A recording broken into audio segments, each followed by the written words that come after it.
Before I start this classic story, I want to remind you that the most meaningful gift you could give this holiday season may be to someone you don't even know.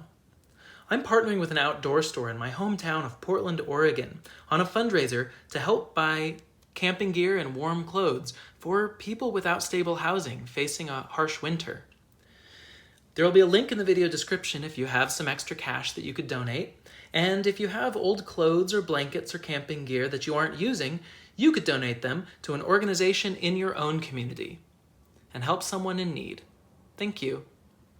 Anyway, this is "'Twas the Night Before Christmas" by Clement Clarke Moore, illustrated by Christopher Wormell.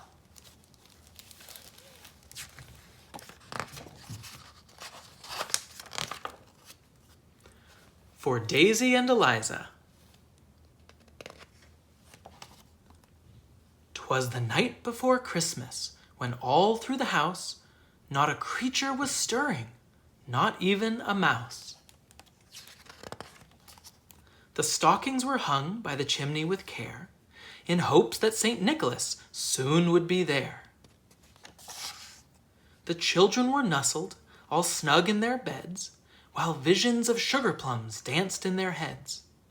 And Mamma in her kerchief, and I in my cap, had just settled our brains for a long winter's nap. When out on the lawn there arose such a clatter, I sprang from the bed to see what was the matter.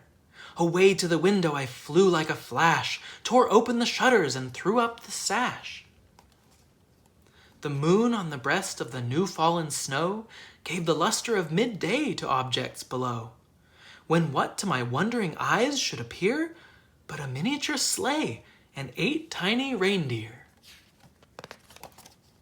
With a little old driver so lively and quick, I knew in a moment it must be Saint Nick. More rapid than eagles his coursers they came, and he whistled and shouted and called them by name.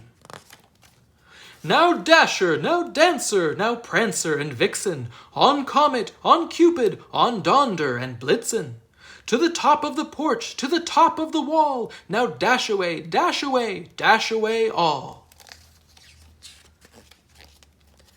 As dry leaves that before the wild hurricane fly, when they meet with an obstacle, mount to the sky. So up to the housetop the coursers they flew, with the sleigh full of toys, and St. Nicholas, too. And then, in a twinkling, I heard on the roof the prancing and pawing of each little hoof. As I drew in my head and was turning around, down the chimney St. Nicholas came with a bound.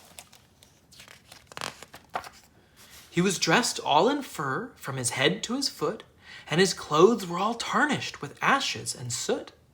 A bundle of toys he had flung on his back, and he looked like a peddler just opening his pack. His eyes, how they twinkled, his dimples, how merry! His cheeks were like roses, his nose like a cherry.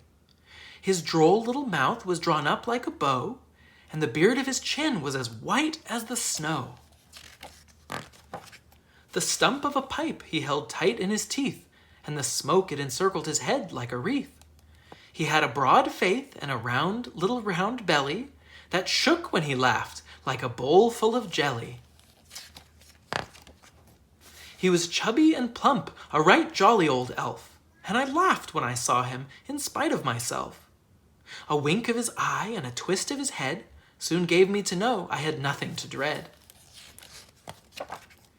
He spoke not a word, but went straight to his work and filled all the stockings, then turned with a jerk. And laying his finger aside of his nose, and giving a nod, up the chimney he rose. He sprang to his sleigh, to his team gave a whistle, and away they all flew like the down of a thistle.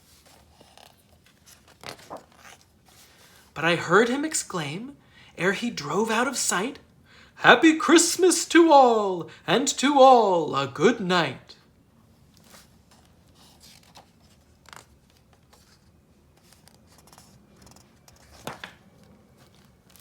That was "'Twas the Night Before Christmas" by Clement Clarke Moore, illustrated by Christopher Wormell. And this is EDU Kidspace. Subscribe for more stories, books, and lessons. And if there's something in particular you'd like to hear about, leave us a message in the comments. Oh, and hit that bell when you subscribe so you're notified when I put out new books. And don't forget, there is a link in the video description if you want to donate to my fund to help Portlanders in need this winter. Thank you.